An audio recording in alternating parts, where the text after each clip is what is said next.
Welcome to comrade Telugu news channel కి స్వాగతం. ముందుగా హెడ్లైన్స్. ప్రధాని మోదీ రాజీనామా, మళ్లీ ముహూర్తం ఫిక్స్.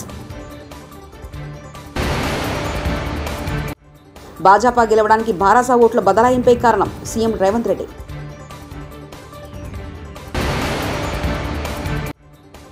పాలకులుగా కాదు ప్రజా సేవకులుగా పనిచేస్తాం చంద్రబాబు.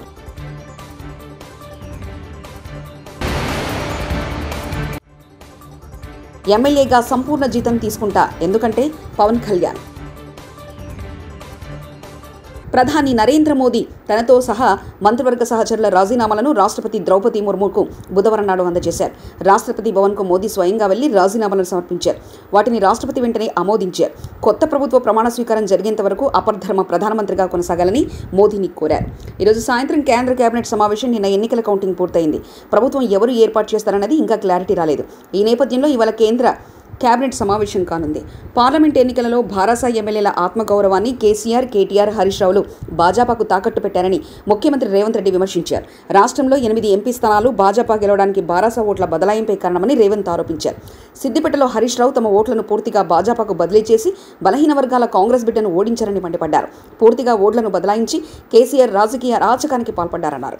రాష్ట్రంలో కాంగ్రెస్ ప్రభుత్వాన్ని అస్థిరపరిచేందుకు కుట్ర చేసిన కేసీఆర్ పార్లమెంట్ ఎన్నికల్లో పూర్తిగా కనుమరుగయ్యారని రేవంత్ రెడ్డి వ్యాఖ్యానించారు. వాళ్ళందరితో కలిసి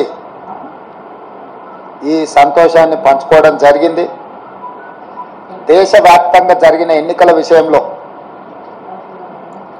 నాడు రాహుల్ గాంధీ గారు కన్యాకుమారి నుంచి కశ్మీర్ వరకు 150 రోజులు 4000 కిలోమీటర్లు సుదీర్ఘమైన పాదయాత్ర, ఆ తర్వాత మణిపూర్ నుంచి ముంబై వరకు వారి పర్యటనలు, దేశవ్యాప్తంగా ప్రజాస్వామిక వాదులందరినీ ఏకం చేసి ముఖ్యంగా దళితులు, గిరిజనులు, మైనారిటీలు, మహిళలు, విద్యార్థులు, నిరుద్యోగ యువకులు, ప్రజాస్వామిక వాదులందరినీ కూడా సమన్వయం చేసి నరేంద్ర మోడీ, భారతీయ జనతా పార్టీ నేతృత్వంలో నడుస్తున్న ఎన్డీఏ ప్రభుత్వం ప్రజా వ్యతిరేక నిర్ణయాలను, పరిపాలన వైఫల్యాలను దేశ స్థాయిలో ప్రచారం కల్పించి ఎన్డీఏ కూటమికి ప్రత్యామ్నాయంగా ఇండియా కూటమిని ఏర్పాటు చేసి వీలైనంత మేరకు సహకరించిన వాళ్ళందరినీ సహకారం తీసుకొని సమన్వయం చేసుకొని ఏఐసిసి అధ్యక్షుడు మల్లికార్జున్ ఖర్గే గారు, శ్రీమతి సోనియా గాంధీ గారు, రాహుల్ గాంధీ గారి యొక్క పాదయాత్ర సృష్టించిన ప్రభావాన్ని ఎన్నికల్లో కూటమికి అఖండ విజయం కట్టబెట్టినందుకు ఆంధ్రప్రదేశ్ ప్రజలకు మనస్ఫూర్తిగా శిరస్సు వంచి నమస్కరిస్తున్నారని తెలుగుదేశం పార్టీ అధినేత చంద్రబాబు అన్నారు. రాష్ట్రంలో అధికార పగ్గాలు చేపట్టాక పాలకులుగా కాకుండా ప్రజా సేవకులుగా పనిచేస్తామని చంద్రబాబు స్పష్టం చేశారు. ఉండవల్లిలో తన నివాసంలో నిర్వహించిన మీడియా సమావేశంలో ఆయన మాట్లాడారు. 5 ఏళ్ల వైకాపా పాలనలో వ్యవస్థలన్నీ కుప్పకూలిపోయాయని చెప్పారు. సెప్టెంబర్, అక్టోబర్ నాకు ఇప్పటి కూడా జ్ఞాపకం. ఆ రోజు నా మీద బాంబులు చేసినప్పుడు చాలా ఒక పానిక్ రియాక్షన్లో కూడా నేను భయపడలేదు. అలాంటి వ్యక్తిని మీరు చూస్తే, అది ఆ సంఘటన చూసిన తర్వాత ఇలాంటి కౌరవ సభలో ఉండడం కరెక్ట్ కాదని అసెంబ్లీలో చెప్పి దానికి కూడా మైక్ ఇవ్వకపోతే చెప్పేసి బయట వచ్చి ప్రెస్ కాన్ఫరెన్స్ చెప్పి అనౌన్స్ చేశాను. మళ్లీ క్షేత్రస్థాయిలో గెలిచి అసెంబ్లీని గౌరవ సభ చేసి అసెంబ్లీకి ఎంటర్ అవుతానని చెప్పాను. నేను ఏదైతే ఆ రోజు ఒక ప్రతిజ్ఞ చేశానో దాన్ని నిజం చేయడానికి ప్రజలు సహకరించారు. మామూలుగా సహకారం కాదది. నేను ఇన్ని సంవత్సరాలు చాలాసార్లు చాలా ఎలక్షన్లో గెలిచాం, కొన్ని ఎలక్షన్లో ఓడిపోయాం. ఎలక్షన్లో ఓడిపోయినప్పుడు నేను ఎప్పుడూ కుంగిపోలేదు. ఎలక్షన్లో గెలిచిన తర్వాత గంతులేయలేదు. నిబ్బరంగా ఓడిపోయినప్పుడు ఒక బాధ్యత ప్రతిపక్షంలో ఉండి పనిచేయాలి, గెలిపించినప్పుడు ఒక బాధ్యత ప్రజలకు మెరుగైన సేవలు అందించి వాళ్ళని ముందుకు తీసుకుపోవాలని ప్రయత్నం చేశాం. ఎప్పుడూ ప్రజాప్రచారనే ఉన్నాం. అలాంటిది జరిగిన తర్వాత ఈరోజు మళ్లీ కృష్ణా విజయవాడ అంతర్జాతీయ విమానాశ్రయం చేరుకున్న నారా చంద్రబాబు నాయుడు ఉండవల్లి నివాసం నుంచి రోడ్డు మార్గంలో విమానాశ్రయం చేరుకున్న నారా చంద్రబాబు నాయుడు ప్రత్యేక విమానంలో ఢిల్లీ బయలుదేరి వెళ్లిన నారా చంద్రబాబు నాయుడు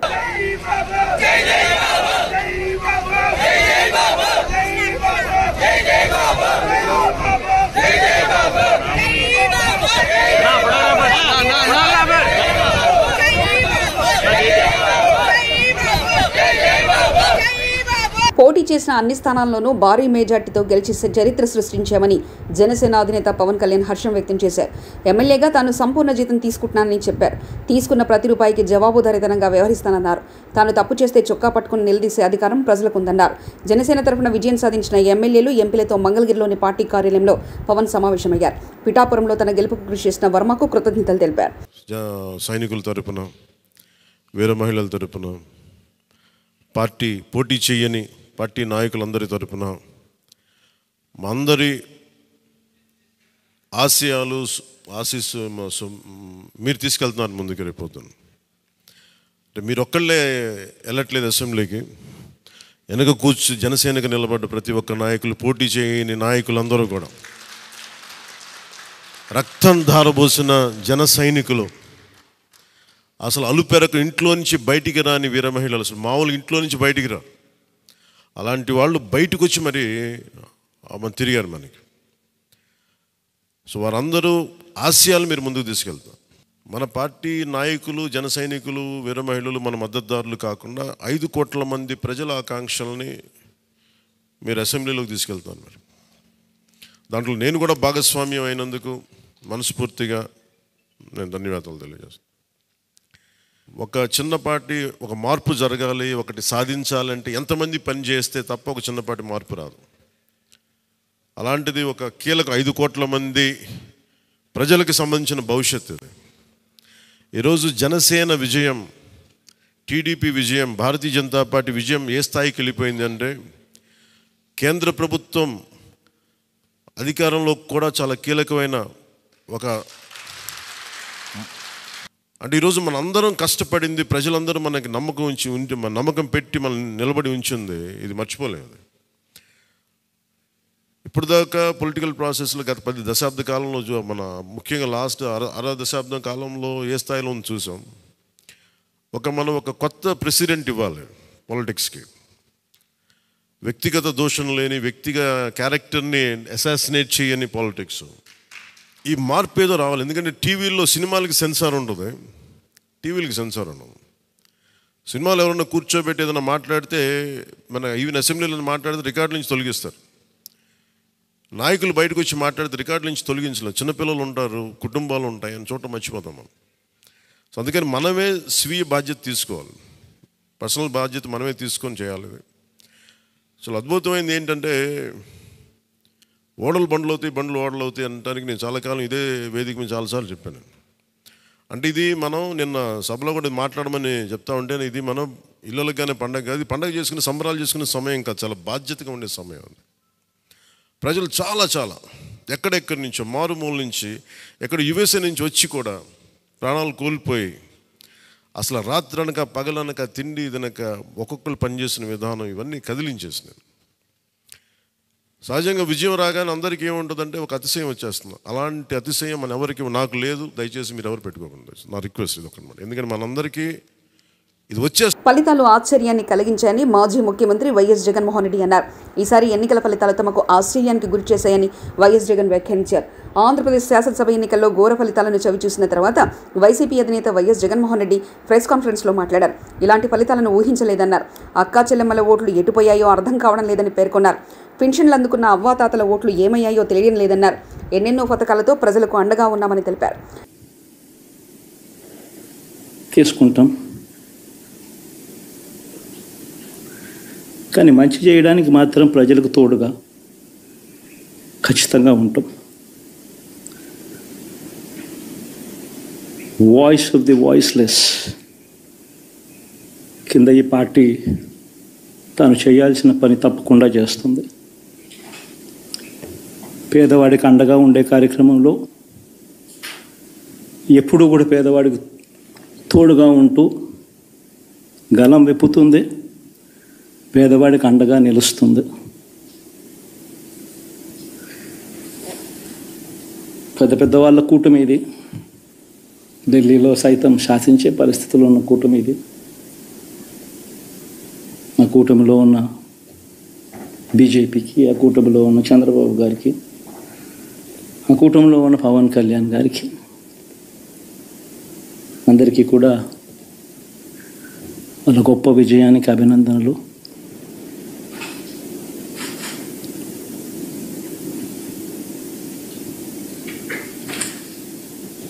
ఓడిపోయినా కూడా నా ప్రతి కష్టంలో కూడా తోడుగా అండగా నిలబడిన నా ప్రతి నాయకుడికి, ప్రతి కార్యకర్తకు, ప్రతి వాలంటీర్కు,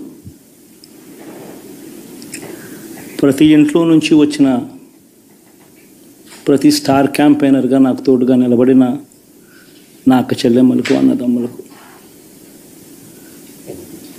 మీ అందరికీ మనస్ఫూర్తిగా మీ అందరికీ కూడా కృతజ్ఞతలు తెలియజేస్తా ఉన్నాను.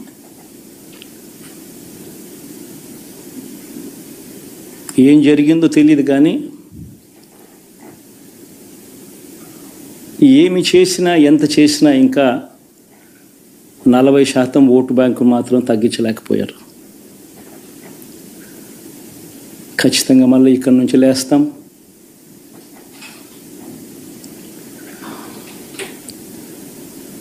మళ్ళీ ఇక్కడి నుంచి గుండె ధైర్యంతో నిలబడి మళ్ళీ లేస్తాం. ప్రతిపక్షంలో ఉండడం కొత్త కాదు, పోరాటాలు చేయడం అంతకన్నా కొత్త కాదు. నా రాజకీయ జీవితం అంతా కూడా ప్రతిపక్షంలోనే గడిపా, ఈ 5 సంవత్సరాలు తప్ప. పోరాటాలే చేశా. రాజకీయ జీవితంలో ఎవడు చూడని కష్టాలు కూడా అనుభవించా.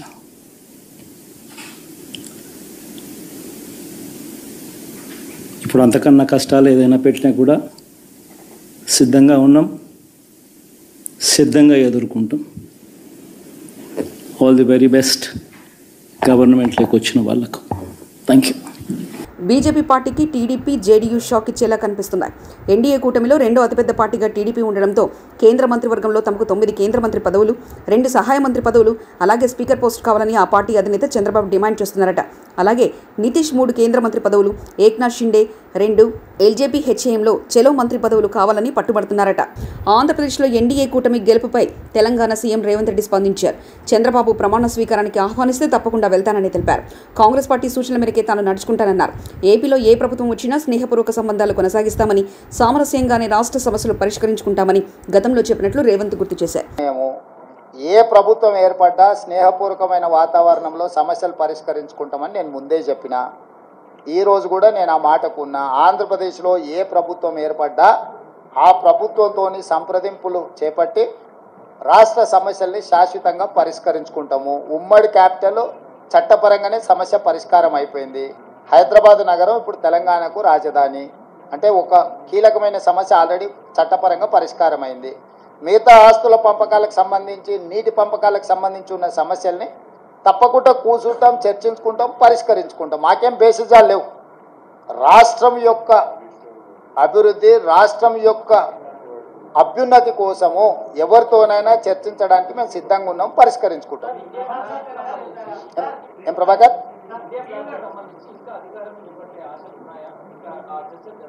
నాకు తెలియదు, నేను ఢిల్లీకి వెళ్ళలేదు. ఇండియా కూటమి ఢిల్లీలో చర్చలు చేస్తారు. మన వాళ్ళు ఎవరైనా ఉంటే అక్కడికి ప్రశ్న అడగమను.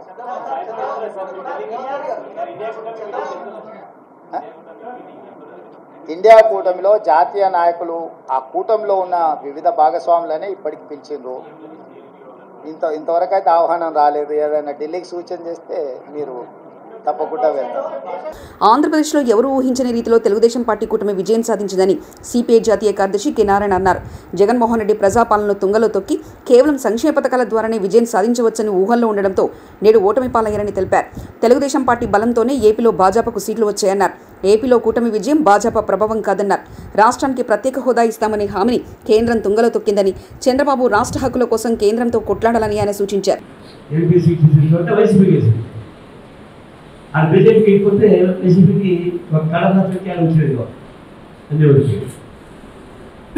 సరే ఏమైనా కానీ గెలుపుని చేసినటువంటి చంద్రబాబు నాయుడికి పవన్ కళ్యాణ్కి కండాలి చెప్తున్నారు.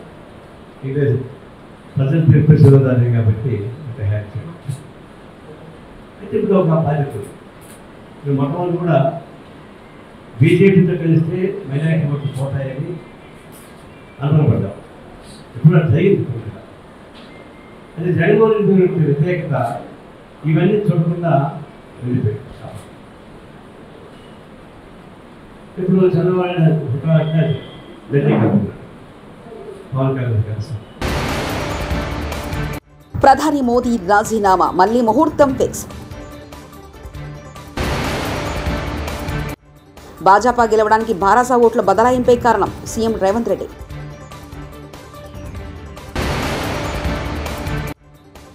పాలకులుగా కాదు ప్రజా సేవకులుగా పనిచేస్తాం చంద్రబాబు.